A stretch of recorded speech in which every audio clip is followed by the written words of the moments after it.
Well, there's a lot of people wandering the corridors of power here in Canberra this week, and there might be a few who get a bit starstruck because they're likely to come in contact with some of our top Australian actors who are in town lobbying Parliament to introduce local content rules for streaming giants like Netflix, Apple TV and Disney+. The night lineup, which includes some of our top producers, writers and technicians, want a promise that Australian stories will continue to be told on our screens.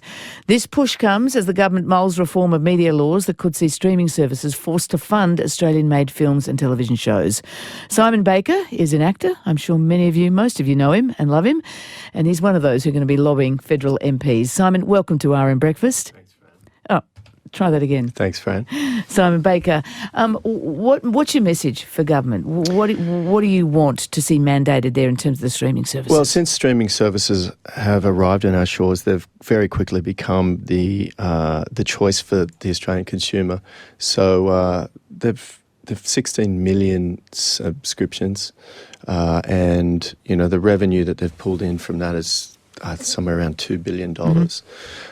But protecting our content, our quota, and showing our voices, expressing our stories is not necessarily a priority.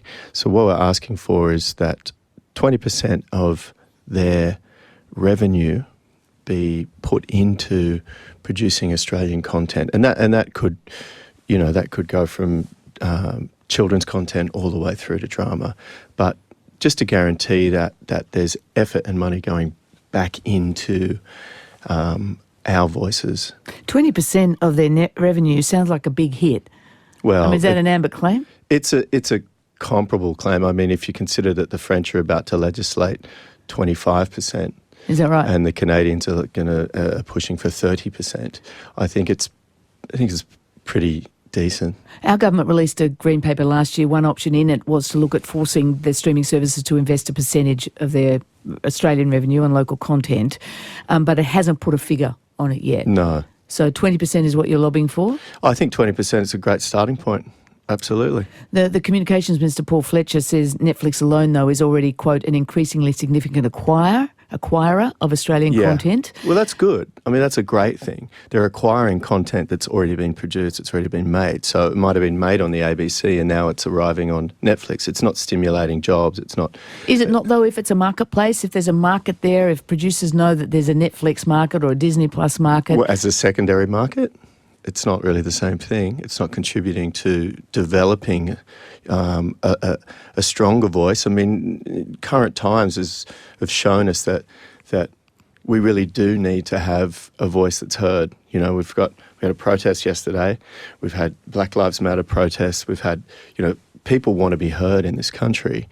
And through the arts is a fantastic opportunity for those voices to be heard. That means new content. That means evolving our stories and evolving our identity and our culture. And I think that's an important and forward-thinking approach to it, as opposed to being sort of retroactively purchasing content. Yeah, because there is an argument that would go, well, look, the free-to-airs already have quotas. Consumers pay extra. They have a very limited quota, free-to-airs.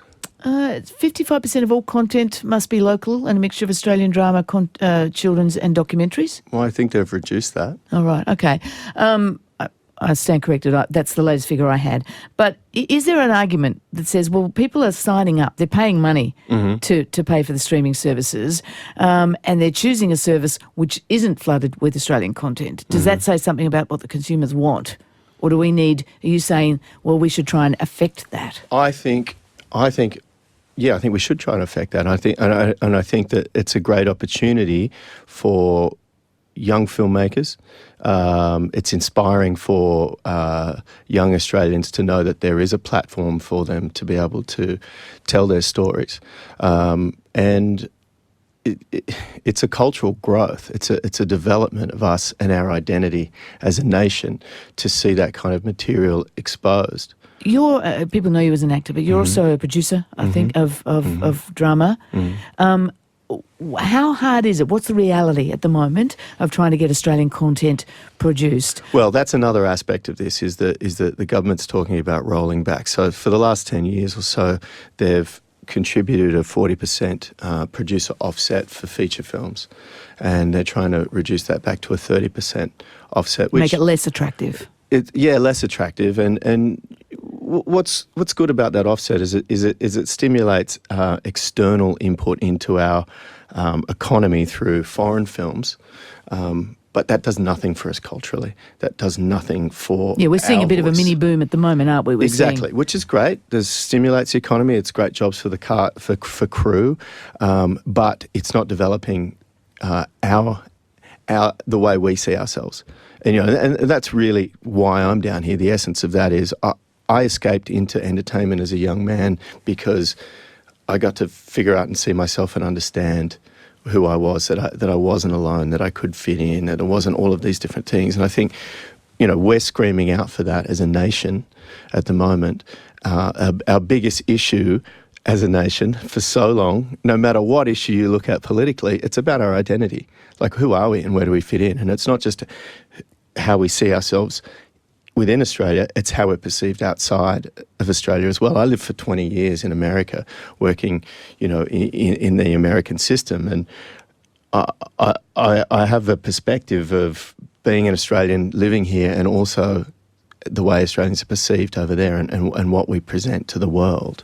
And I think sometimes there's a bit of a disparity there. So I think the more content that we can provide, the more truthful, honest stories that expose aspects of who we are that we can provide, the more developed we become as a nation. Okay, well, it won't surprise you that the streaming services put a submission to the government's review, arguing there is no market failure. They already make a significant contribution to the industry here. As someone in the industry here, what is the relationship with the streaming services and getting money out of them? I haven't really tried to get money out of the streaming services, but Right. Obviously most people that are producing stuff in Australia want to get it made. So sometimes you have to choose what's available to you.